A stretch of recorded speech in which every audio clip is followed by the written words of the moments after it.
எண்ணமெல்லாம் சிறகடிக்கும், எண்களெல்லாம் வழி கொடுக்கும், எந்நாளும் ராஜமுகம், எளியோரின் ஏறுமுகம்.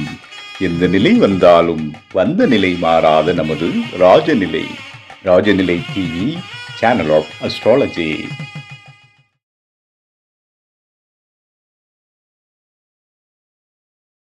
அம்மையப்பன் பாதத்தோடு குருவின் பாதம், ஆனைமுகத்தோன் பாதம், ஆதி முதல் 15 திருபாதம் போற்றி செய்து வணக்கங்களை கூறி நிகழ்ச்சி ஆரம்பிக்கிறேன். ஒரு நல்ல ஒரு அருமையான மேடையை நமக்கு தந்த உயர் திரு ராஜநிலை ராஜசேகர் ஐயா அவருக்கும், ராஜநிலை டிவி உரிமையாளர் அவர்களுக்கும் நன்றியும் வணக்கத்தையும் கூறி நிகழ்ச்சி ஆரம்பிக்கிறோம். பொதுவாக பரிகாரங்கள் அப்படின்னு நம்ம சொல்லும்போது என்னன்னா, பரிகாரங்கள் பல வகையில பரிகாரங்கள் நம்ம செஞ்சுட்டு இருக்கிறோம். அப்போ ஒவ்வொருத்தரும் நடைமுறையில் நம்ம பரிகாரம் செஞ்சுட்டு இருக்கிறோம். எப்படி பரிகாரம் அப்படின்னு கேட்டிங்கன்னா, வெயில் போகிற சுடுதுங்கிறதுக்காக நம்ம பாதணி அணிஞ்சுக்கிறோம். அதே போல் வெயில் சுடுதுன்னா தலைக்கு கொடை பிடிச்சிக்கிறோம்.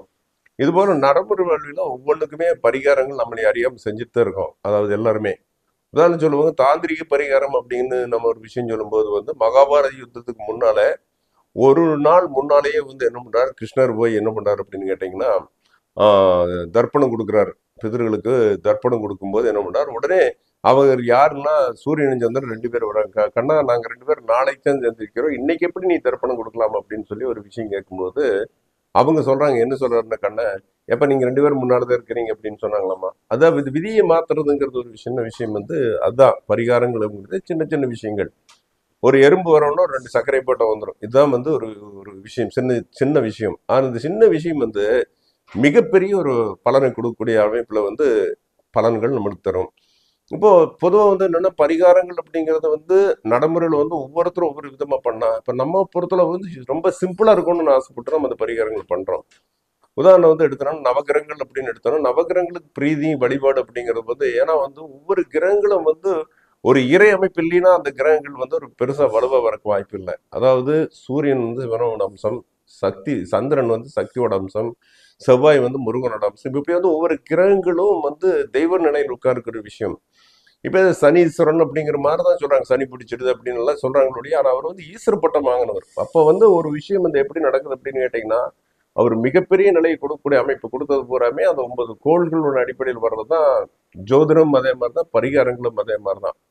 ஏற்கனவே சொன்ன மாதிரி இடைக்காட்டு சந்திரன் 9 கிரகங்களை கண்டு சரியான இடத்தில் போட்டு தான் மழைவே வர வச்சார் அப்படின்னு எல்லாம் சொல்றாங்க. இப்போ 9 கிரகங்கள் தான் அப்படிங்கிற ஒரு விஷயம் சொல்றாங்க. அப்ப நம்ம என்னன்னா, முதல்ல வச்சு நம்ம வழிபட வேண்டிய விஷயம் என்னன்னா, நவகிரகங்களை வழிபடுறது நம்ம தலையாய கடமையா வச்சுக்கணும். பொதுவாக நமக்கு தெரிஞ்ச நிறைய பேர் நான் சொன்ன பரிகாரங்கள் சொன்னதுன்னா எதுவுமே பரிகாரம் சிம்பிளா ஒரு பரிகாரம் என்ன சொன்னா, நவகிரக பரிகாரம் என்னன்னா, தினசரி சுற்று சனியிலிருந்து ஆரம்பி. நவகிரகத்தில் சனி பகவான் இருப்பார், அங்கிருந்து ஆரம்பிச்சு தினசரி 27 சுத்து. ஏன்னா 27 நட்சத்திரங்களில் எந்த நட்சத்திரங்கள் வேணாலும் கிரகம் இருக்கலாம்.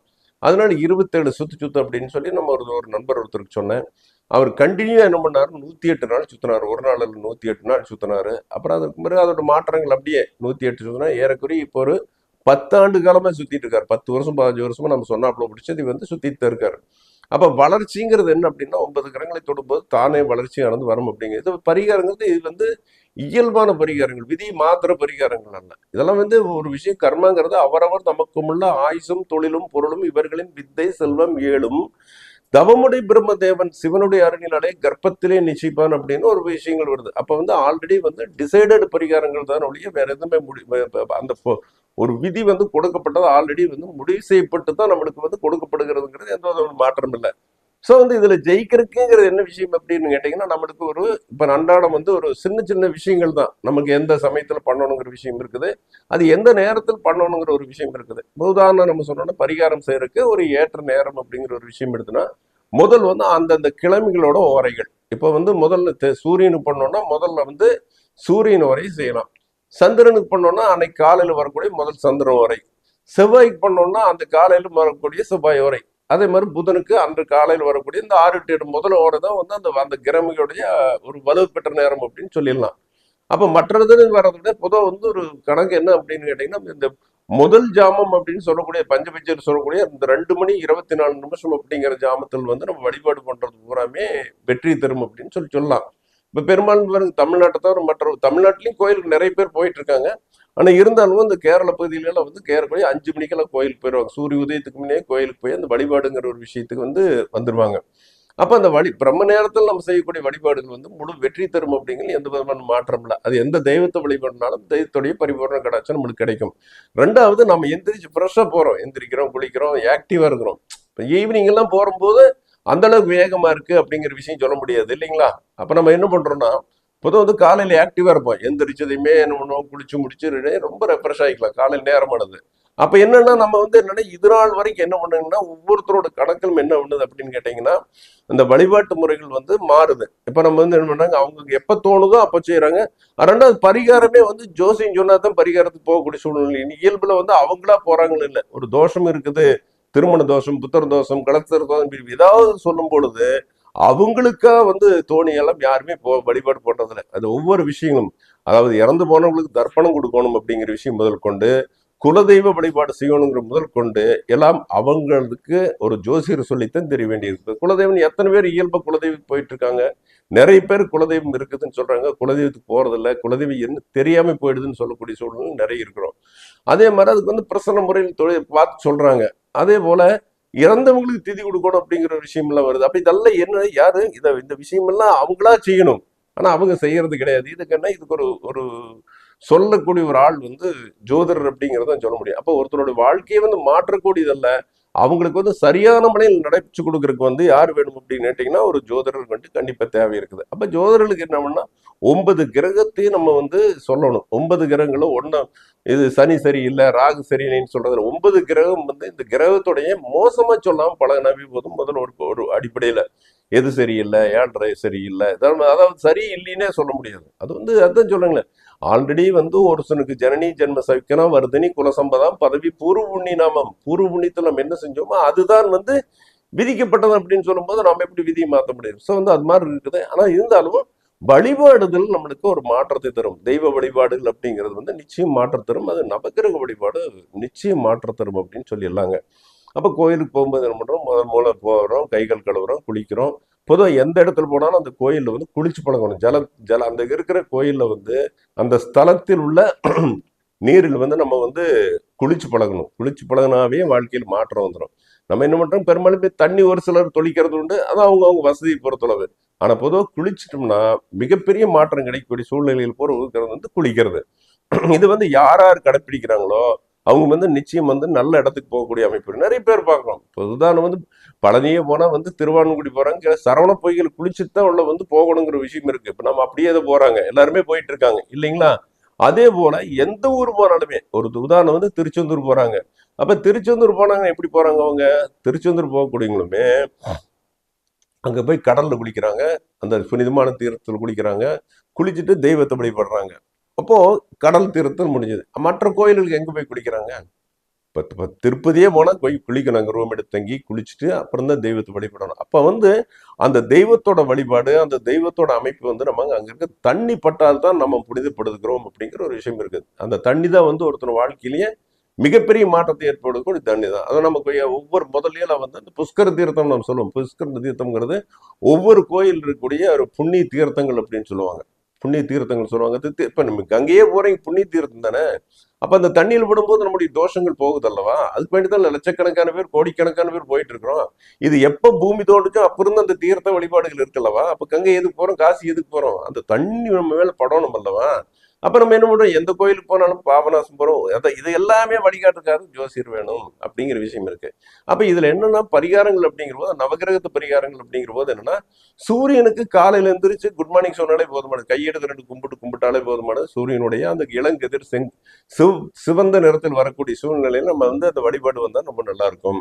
இல்ல இது முடியல அப்படிங்கிறவங்க என்ன பண்ணணும் அப்படின்னா, கொஞ்சம் வசதி எனக்கு இருக்குது அப்படின்னு சொன்னாங்க, என்ன பண்ணணும் அப்படின்னு கேட்டீங்கன்னா, காலையில சாலை 6 to 7 என்ன பண்ணணும் அப்படின்னு கேட்டீங்கன்னா, நவதானியத்துல வந்து சூரியனுக்குரியது என்ன அப்படின்னு கேட்டீங்கன்னா உங்களுக்கு தெரியும், கோதுமைன்னு தெரியும். இந்த கோதுமை வாங்கி என்ன பண்ணணும், 6 பிளேட்ல வச்சுட்டு அந்த 6 பிளேட்டுக்கு மேல ஒரு அகல் விளக்கு, 6லயே 6 அகல் விளக்கு. ஏன்னா சூரியனுக்கு திசை வருஷம் 6, அவ்வளவுதான். 6 விளக்கு வச்சு 6 விளக்குலையும் என்ன பண்ணுங்க, நல்லெண்ணெய் ஊற்றி அதுக்கு வந்து திரி போட்டு, முதல்ல விளக்கு வச்சு எண்ணெய் ஊற்றி திரி போட்டு அப்புறம் தான் தீபம் வைக்கணும். இப்ப 6 விளக்குமே என்ன பண்ணணும், கிழக்கு முகமா வச்சு வழிபடணும். அதே மாதிரி சுத்தி கும்பிடுற மாதிரி வழிபடணும். சரிங்களா? இப்ப நம்ம என்ன பண்ணோம், சூரியனுக்கு வழிபாட்டுக்கு பண்ணியாச்சு. என்ன பண்றோம், அது செட் பண்ணியாச்சு. செட் பண்ணிட்டு என்ன பண்ணணும், ஒரு பத்தி பத்த வச்சுட்டு, விளக்கெல்லாம் 6 விளக்கையும் ஏத்திட்டு பத்தி பத்த வச்சுட்டு, நம்மளுக்கு சூரியனோட மந்திரம் எது தெரிஞ்சாலும் சொல்லலாம். நம்மளுக்கு சூரியன் ஓம் சூர்யாய நமன்னு சொன்னாலும் சரி, சூரியனோட பீஜ மந்திரம் ஓம் கிரீம் ஆதித்யாய நமக, ஓம் ஹ்ரீம் சூர்யாய நமக. உங்களுக்கு வந்து அந்த பீஜ மந்திரங்களை சொல்லும் பொழுது மிகப்பெரிய அளவில் நம்மளுடைய நெகட்டிவ் எனர்ஜி பூரா போயிட்டு பாசிட்டிவ் கொடுக்கக்கூடிய மாற்றம் வந்து அந்த எந்த மந்திரங்களுக்கு மட்டும்தான் உண்டு. அப்போ என்னன்னா, அந்த சூரியனோட மந்திரத்தை ஒரு 108 தடவை சொல்லிட்டு மறுபடியும் கற்பூர தூபதியம் காமிச்சிட்டு நிறுத்திக்கலாம். இப்படி வந்து தினசரி தவறாமல் வந்து ஒரு 6 ஞாயிற்றுக்கிழமை, இப்போ சூரியனுக்கு 6 வருஷம் வச்சுக்கலாம். அப்ப 6 விளக்கு 6 வாரம் வந்து பண்ணிட்டு வந்தோம்னா மிகப்பெரிய சூழ்நிலையில் போகக்கூடிய சூழ்நிலை பூராமே வந்து கண்டிப்பா வாய்ப்பை வந்து சூரியன் வழங்குவார் அப்படின்னு ஒரு விஷயம் இருக்குது. அப்ப சூரியனுக்குரிய நமக்கு வசதி இருந்ததுன்னா அந்த அந்த தீபம் போடுறோம் பாத்தீங்களா, தீபத்துல வந்து வெறும் திரி போடாமல் வந்து நம்மளுக்கு தாமரை நூல் திரியும் போட்டுக்கலாம். ஏன்னா செந்தாமரை பூவில் இருக்க ஒரு விஷயம் இருக்கு. இப்போ தாமரத்தண்டு திரியும் கூட நம்ம அதுக்கு போட்டுக்கலாம். அதுவும் வந்து மிகப்பெரிய மாற்றத்தை கொடுக்கக்கூடிய அமைப்பு தான். இது மாதிரி ஒரு விஷயம் சூரியனுக்கு உண்டு. இன்னும் கூட இன்னொரு சூரியனுக்கு ஒரு வழிபாடு உண்டு. என்ன அப்படின்னு கேட்டீங்கன்னா, ஞாயிற்றுக்கிழமை இரவு படுத்து தூங்குறோம் இல்லைங்களா, நம்மளுக்கு வந்து பகல் என்னன்னா சூரிய உதயம் டு அடுத்த நாள் சூரிய உதயம் வரைக்கும் தான் ஒரு கிழமை இல்லைங்களா. சூரிய உதயம் டு அடுத்த நாள் சூரிய உதயம் வரைக்கும் ஒரு ஒரு நாள் கணக்கு. அப்ப நீங்க என்ன பண்ணணும்னா, காலையில எந்திரிச்சு என்ன பண்ணணும், அதாவது ஞாயிற்றுக்கிழமை இருந்து அடுத்த நாள் காலையில் வரைக்கும் சூரியனோட நாள் தான். ஸோ வந்து நைட்டு படுக்கிற போது ஒரு வெத்தலையில ஒரு 6 வெத்தலை எடுத்து வச்சுக்கலாம். 6 வெத்தலை எடுத்து வச்சுக்கோங்க. இல்லை 6 வெத்தலை எடுத்துங்க, அதுதான் கரெக்டு. எல்லா சூரியனையும் மையமா வச்சுக்கோங்க. 6 வெத்தலை வச்சுட்டு அதுக்குள்ள வந்து என்ன பண்ணணும், பாக்கும் வச்சுங்க. பாக்கு வந்து கண்டிப்பா ஒரு பாக்காவது இருக்கணும். கூட என்ன பண்ணுங்கன்னா, அந்த கிரகத்தோட தானியம் என்ன, கோதுமை தானே, அந்த கோதுமையை வச்சு மடிச்சு தலைக்கடியில் நைட் தூங்குற போது வச்சு படுத்துக்குங்க. இப்ப என்ன பண்ணுங்க, அடுத்த நாள் இப்ப நம்ம ஞாயிற்றுக்கிழமை நைட் வச்சு படுத்தாச்சுங்களா, காலையில் எடுத்து என்ன பண்றீங்க, அதைய எடுத்து தனியாக எடுத்து வச்சுக்கிறீங்க. சரிங்களா? இப்படி வந்து 6 வாரம் பண்ணிட்டு 6 வாரம் முடிஞ்சதுமே வந்து பக்கத்துல வந்து நவகிரக கோயில் இருந்ததுன்னா அங்க கொண்டு போய் அங்க தண்ணி ஓடக்கூடிய தகுதி இருந்தால் தண்ணியில வந்து போட்டு ஓடுற தண்ணியில் போட்டு வேண்டுதல் பண்ணிட்டு வரலாம். இது சிம்பிளா வேலை செய்யும். நைட்ல படுத்துட்டு படுக்கும்போது நம்முடைய சூரியன், ஏன்னா சூரியன் தான் லக்கணக்காரகன் சூரியன். அப்ப லக்கணக்காரகன் சூரியன் அப்படிங்கிற ஒரு விஷயம் இருக்குது. அதே மாதிரி பிதிருக்காரகன் சூரியன் அப்படிங்கிற விஷயம் இருக்குது. அப்போ இந்த விஷயத்தையெல்லாம் நல்லது கொடுக்கணும் அப்படின்னா நாம வந்து தெய்வத்தை வந்து வழிபட்டா மட்டும்தான் ஜெயிக்க முடியும். இப்போ சிம்பிளான வேலை. இப்போ இதே வந்து அதுக்கடுத்து செவ்வாய்க்கு வரும். செவ்வாய்க்கு வந்து எளிமையான வழிபாடு ஏற்கனவே வைத்தீஸ்வரன் கோயில் சொல்லியிருக்கேன். வைத்தீஸ்வரன் கோயில் போயிட்டு வரலாம். ரெண்டாவது என்ன பண்ணணும், இதே மாதிரி வந்து வெத்தலைக்கு வைக்கிற மாதிரியே என்ன பண்ணணும், அதுக்குள்ள வந்து துவரப்பருப்பு வச்சிடணும். செவ்வாய்க்கு வைக்கும்போது துவரம், ஏன்னா செவ்வாய் தான் வந்து பெண்கள் ஜாதத்துல வந்து நாடி ஜோதிட விளக்குப்படி வந்து திருமணம் ஆகணும்னா துவரப்பருப்பு வைக்கணும்னு சொல்றாங்க. ஸோ வந்து துவரை வந்து முழு துவரையை வைக்கணும். நவதானி கடையில் வாங்கிட்டு வந்தோம்னா வச்சுக்கலாம். அப்ப சூரியனாச்சு. அதுக்கடுத்து செவ்வாயுடைய தானியத்தை வந்து செவ்வாய்க்கிழமை நைட்டு வச்சுக்கணுங்க. நைட்டு வச்சு வெத்தலையில் மடிச்சு வச்சுட்டு நைட்டு படுத்துட்டு இருந்து காலையில் எடுத்து வச்சு இப்படி வந்து செவ்வாய்க்கு 7 வருஷம் ஆச்சுங்களா. அப்ப 7 வருஷம் பண்ணிட்டு வரலாம். அப்ப சூரியனாச்சு, செவ்வாயாச்சு. அதுக்கடுத்து புதன், படிப்புக்கு அதிபதி. நல்லா வரணும், படிப்பு வரணும் அப்படிங்கிற விஷயம், மாமனோட உறவு வரணும் அப்படிங்கிற விஷயம், அந்த எந்த வீட்டோட பலனோ அந்த வீட்டு பலன் நடக்கணும் அப்படிங்கிற விஷயத்துக்காக சூரியன் எந்தெந்த வீட்டுக்கு அதிகாரம் பெற்றிருக்கோ அந்த பலன் வரணும் அப்படின்னா சூரியனுக்குரிய பச்சைப்பயிர், சூரியனுக்குரிய பச்சைப்பயிர். உதாரணம் குழந்தைக்கு படிக்கணும்னு ஒரு கணக்கு வருதுன்னு வச்சுங்களேன். அந்த பச்சைப்பயிர் என்ன பண்ணணும் அப்படின்னு கேட்டிங்கன்னா, அதே மாதிரி வெத்தலையில் மடித்து நைட்டு வந்து வெத்தலையில் மடித்து வச்சு ஒரு பேப்பர்லேயும் மடிச்சுக்கலாம். என்னென்ன கீழங்கல் உளுந்துருமா இல்லைங்களா, எடுத்து வச்சுக்க. இப்படி வந்து என்ன பச்சைப்பயிர் வந்து நம்மளுக்கு என்ன பண்ணணும், 17 வாரங்கள் வைக்கணும். 17 வாரங்கள் வச்சு அந்த 17வது வாரம் கொண்டு தேவை விட்டுறலாம் வச்சுங்களா. அதே போல சந்திரனுக்கு வந்து நெல், அதே மாதிரி திங்கக்கிழமை நைட்டு வச்சிருந்து திங்கக்கிழமை நைட்டு பூரா எடுத்து வச்சுக்கிறது. எவ்வளோ சேகரம் பண்ணணும்னு எடுத்து வச்சு அது சந்திரனுக்கு 10 வாரம். ஸோ 10 திங்கக்கிழமைக்கு வச்சிருந்து நைட்டு வச்சிருந்து அன்னைக்கு 10வது திங்கக்கிழமை கொண்டு போய் ஓடுற தண்ணியில் விட்டுறலாம். அல்லது வந்து நவகிரக கோயில் இருக்கிற இடத்துல ஏதாவது தண்ணி இருந்ததுன்னா தண்ணியில் விட்டுறலாம். அப்போ சூரியனாச்சு, சந்திரனாச்சு, செவ்வாயாச்சு, புதனாச்சு. குருவுக்கு வந்து கொண்டக்கடலை, அதே மாதிரி வெத்தலை, அதே மாதிரி வச்சு நம்மளுக்கு தலைக்கு வச்சு படுத்துட்டு வரலாம். இது வந்து 16 வருஷம். அப்போ 16 வாரம் பண்ணணும். 16 வாரம் பண்ணீங்கன்னா அந்த குருவால் வரக்கூடிய பாதிப்புகள் போயிடும். குரு தான் வந்து எல்லாம் காசு பணம் கொடுக்கக்கூடியவன். காசு பணம் அவன் புத்திரகாரன் அப்படிங்கிற அமைப்புல வர்றாங்க. அந்த குரு தான் வந்து ஒரு வெற்றி கொடுக்கக்கூடிய அமைப்பு வரவங்க பூரா குரு தான் அப்படிங்கிற விஷயத்தை பார்த்துக்கணும். அப்போ வந்து ஜாலச்சக்கரப்படி 9ஆம் இடம் அப்படிங்கிறது குருவா இருக்கிறதுனால குருவை வழிபடுறதுக்கு வந்து அந்த சுண்டக்கல்லை பாடுறது நல்லது. இதே போல வந்து குருவுக்கு சுண்டக்கல்லை, அதே மாதிரி வந்து சுக்கரனுக்கு வந்து மொச்சக்கல்லை, சனிக்கு வந்து எள்ளு, ராகுக்கு வந்து உளுந்து, கருப்பு உளுந்து, கேதுக்கு வந்து கொள்ளு, இப்படி வந்து நமக்கு தொடர்ச்சியாக வச்சுட்டு வரலாம். பெஞ்சிட்டு வரும்போது யாராருக்கு என்ன திசை வருதோ, யாராருக்கு என்ன கிரகங்கள் பாதிக்கப்பட்டிருக்குதோ அது கூட தலைக்கு வச்சு படுத்தா போதுமானது, அல்லது இது கோயிலுக்கு போயிட்டு வந்தால் போதுமானது. நிச்சயம் வந்து அவங்க வாழ்க்கையில வந்து மிகப்பெரிய மாற்றம்ங்கிறது எதிர்பாராத மாற்றங்கள்லாம் நடக்கிறதுக்கெல்லாம் வந்து கிரகங்கள் அனுகூலமா இருக்கும் அப்படிங்கிறது எந்த விதமான மாற்றம் இல்லை. ஏன்னா வந்து ஜெயிக்கணும், வெற்றி நம்மளுக்கு முக்கியம் அப்படிங்கிறது கேட்டுக்கொண்டு இந்த பரிகாரங்களை செய்து நாளும் வளம் பெற வாழ்த்துகிறேன். நன்றி, வணக்கம்.